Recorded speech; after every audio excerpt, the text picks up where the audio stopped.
Okay, so what I'll do now is a bit of a software demo of Val Nav 2016. As the video said, there's a lot going into 2016, so I'm going to touch on a few highlights only. I'm going to touch oil plus water forecasting. I'm going to touch forecast error detection. I'll talk about the Spreadsheet Import tool, and I will talk about the data views. So I'll start with oil plus water. And this is something we've added in 2016 that flows along with our existing products behavior. So here I have a well in California, and it's got my default graphs up. It's an oil well, and I can see that there's an increasing water cut. And I might want to forecast not oil and water separately, but forecast total fluid, total liquid, which we call oil plus water, to eliminate any ambiguity around what you're actually forecasting there. So we have some new default graphs built in, which are, of course, like all of our other graphs, they are editable, but they have oil plus water on there. There's a rate time and a rate cum. You can build your own, of course. And then to deal with oil plus water, it's just part of the regular products list. So that's O plus W down here. And when I add it, by default, we'll look at your data and we'll treat it as a constant fluid rate. And so it's just put in a constant here. It's found a point towards the end of the oil plus water history and thrown on a constant.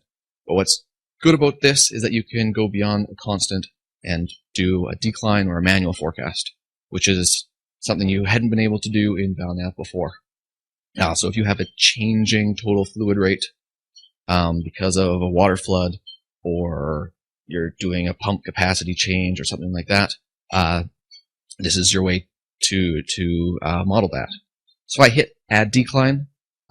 What's really good here is that the oil plus water, the total fluid, is also tied into our fitting routines. So if I blow up this graph, you can see here that it has found a declining total fluid and put a decline in for it by doing a fit.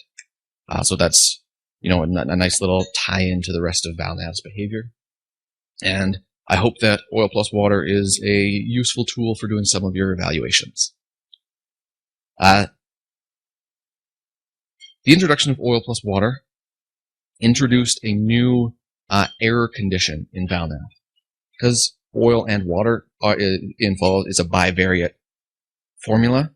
You need to be able to define, we require that you define another forecast along with your oil plus water.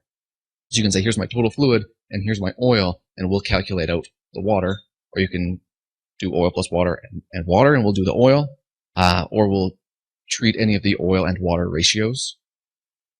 But in the absence of one of those, if you just have oil plus water, we're going to tell you that there's an error. And that error is you don't have enough product forecasts to calculate.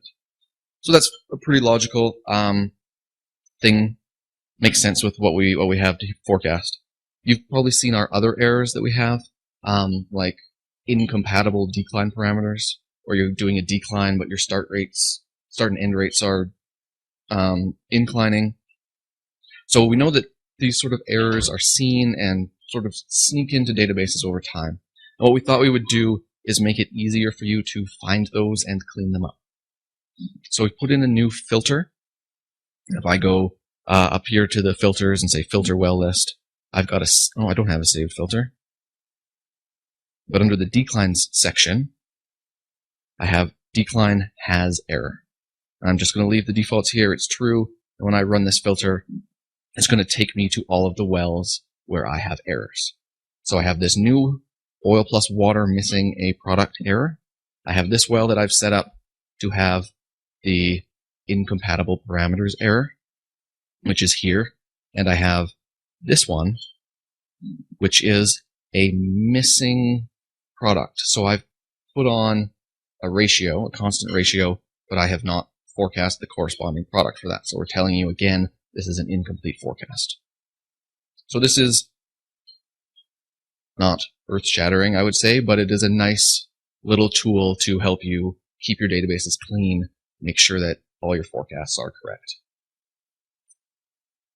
So we're going to move on now to some of our bigger features in 2016, I'm going to start with the Spreadsheet Import.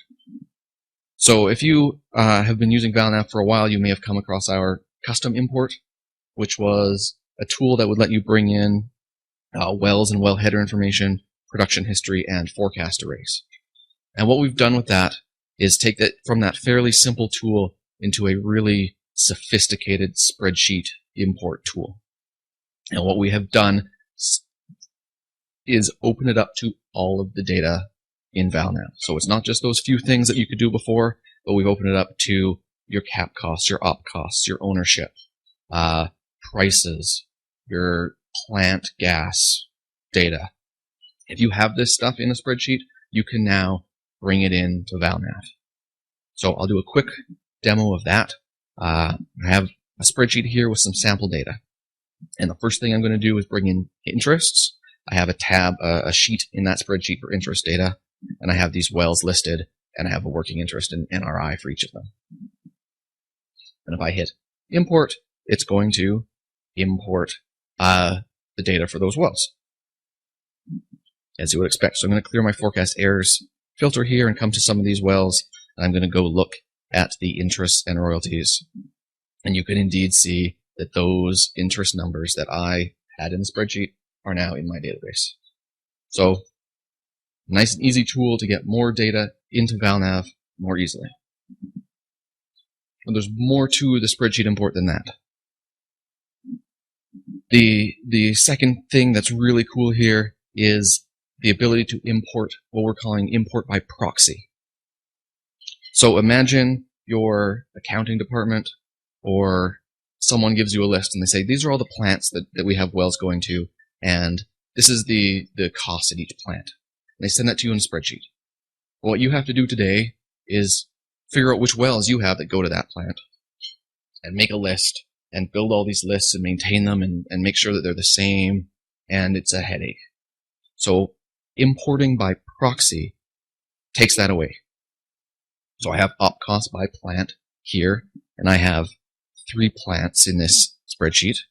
And I'm going to change my mapping from interests now to operating costs. And so I have plant 1, here's a date, here's a fixed cost, a variable oil cost, a variable gas cost. Pretty easy. What I got special here is this proxy field.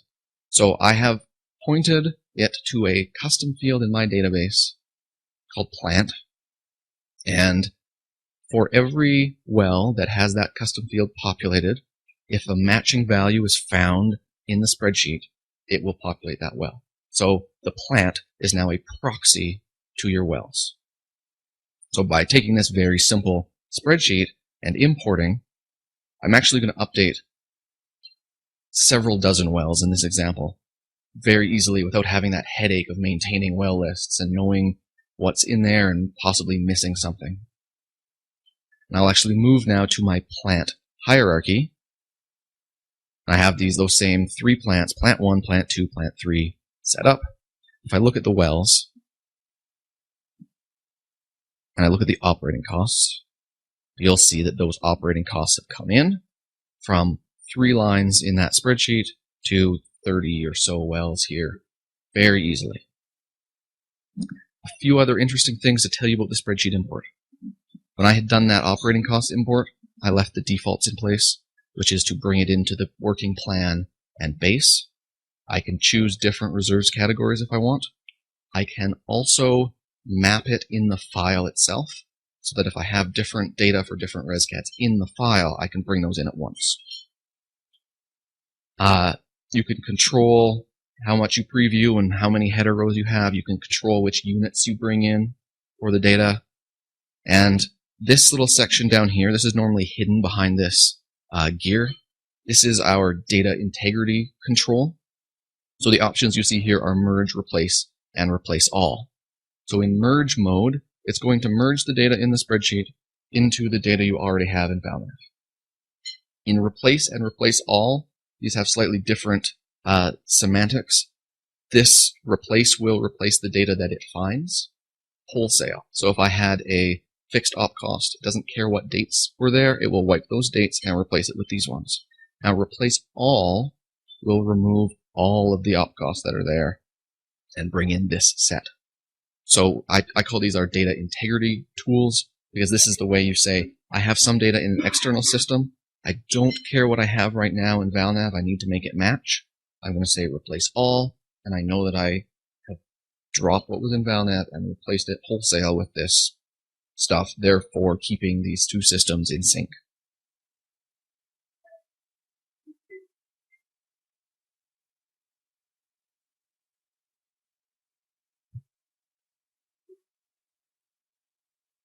So these are all direct imports. So it will not flow up the inheritance chain. So it will, if it is not editable, then it will not go in. It will log that. There's a log file. If I hit validate here, it will show you this. You can open the log, and it will give you some information about what it failed to import because of things like that. The last thing about the spreadsheet import here is that I've been showing you one import at a time. I did interests, I did op costs, but if I was building a database, I might have 3 or 4 or 5 of these to do, and I don't want to have to come in and do some fiddling and wait for it to finish and do some more. I can actually queue these up as multiple tasks. So this button down here says add task, and it actually lets me build multiple mappings to perform in sequence. So if you're doing an acquisition and you have some data you want to bring in to build a database, you can queue up a few different imports from one or more spreadsheets and hit go, grab a coffee, it will suck all that data in, and you're ready to move on. So we really like this. It's good for keeping your database up to date. It's good for spinning up new databases really easily. And we just like that it gives you more options to bring in what you already have and be able to use it in Val Nav. And the last thing I have to show is really the marquee feature of Val Nav 2016, and it is the data views. So if you're an existing user of Val Nav and you have been paying attention, you may have noticed that the Well Views tab isn't here today. The Well Views was a grid view of your wells. Well, we haven't removed it. We have moved it. And it's behind this button. This is right now is the entity view. I'm looking at one entity, one well at a time and making edits against it. But we have a second view now, which is the data view. So this is a drop-down toggle, or I can just hit the button and it will take me into data view. So the first thing that we see is a well info tab, and if you just allow me to reset it to default, this mimics the old well views wells tab, where we have wells down the side and the various well properties coming across. So that's great. But just as we opened up the custom import to all that different data in our new spreadsheet import, we've done the same for the data views. So I have well info. I have general economics data. I have my declines. I have my forecast constants. I have plant gas constants and defaults. I have ownership. I have prices, costs. So all of that data now, they like it. All of that data is now available in grid form. It's all editable here. It's all tied back into our sort of data auditing history system. So it's really powerful. And we've built some additional tools around this that take it to the next level. So all of these data views have this layout panel on the right-hand side. And this panel is modeled after pivot tables. So you can control what is filtered out of the grid. You can control what lives in the rows. You can control what lives in the columns, letting you set up your data to match whatever workflow you have at the time. If you're trying to compare data, you can see things, move things side by side. If you're trying to look at things in sequence, you can arrange it to see a capital sequence. There's all kinds. It's almost unlimited in terms of what you can do. So you saw me reset this to default. I'm going to show you very quickly how the pivoting works. I drag the well identifier up to the top and the values down into the rows, and now my data has been pivoted. I have my wells coming across the top. I have my data going down. Very simple, but very, very powerful when we move on to the other data areas. In here, in this values list, this is basically the list of data that's available in this particular view. I can drag and drop to reorder these, and I can uncheck them to hide them. So this becomes more important in some other views where you don't necessarily need to see everything all the time. One of those is the Declines tab.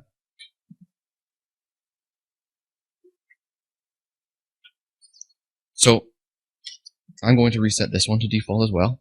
Here's the Declines tab. In past versions of Val Nav, we had a grid view of the declines. We've done a couple of things different here. First, you can see all of your products at the same time. And second, you can now see the parameter linkages. So when you have a start date on segment 2 that is linked to a start or an end date of segment 1, you couldn't see that before and you couldn't edit it and you couldn't do that in bulk. But now, if we look at this, we have a segment 2 with a linked start date. If I didn't want to link it, I can actually drop this down and change that and do this in bulk to manipulate my segments.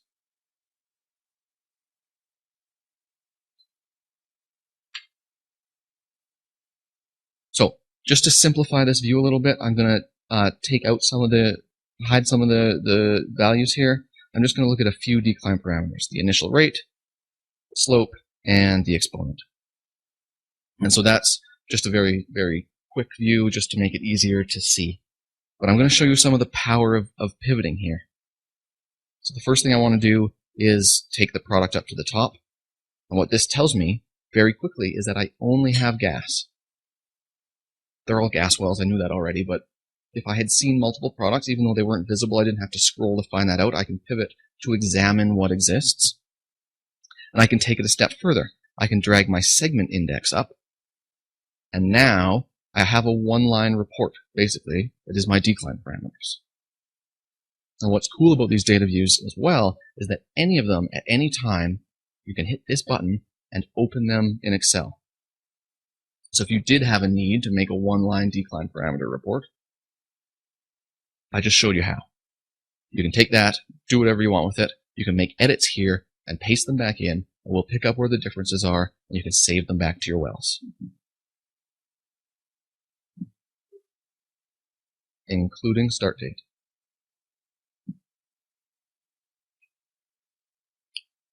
But say I wanted to do a comparison instead, and say I wanted to look at my QI. If I take the values, let me just give myself more room here. If I take the values and drag it up, now I'm seeing QI, DI, and N not in sequence, but beside each other from segment to segment. So it's just a quick way to show, depending on what you want to see, there are many, many ways to manipulate this grid to do so. And from this grid, say this was something interesting that I wanted to explore further, I can right-click a value, and I can say go to, and it gives me the places in the application where that value lives. So in this case, I've clicked on gas well 1000. I'm already on gas well 1000, so why don't I move off it? I'm on the P plus PDP, and I can say go to the declines tab. And it actually moves me to that well, moves me to P plus PDP, and takes me to the declines tab. And I can very quickly go back to the grid with our usual navigation buttons. But say I wanted to see it instead on the workspace, now it's going to do the same, but it's going to take me to the decline workspace. And so I can start looking at multiple segments here, go to the workspace, see how those parameters look, come back to the grid, and it's really great. Another use of this tool is data validation. So I'm going to come down to these wells, and I'm going to look at operating costs.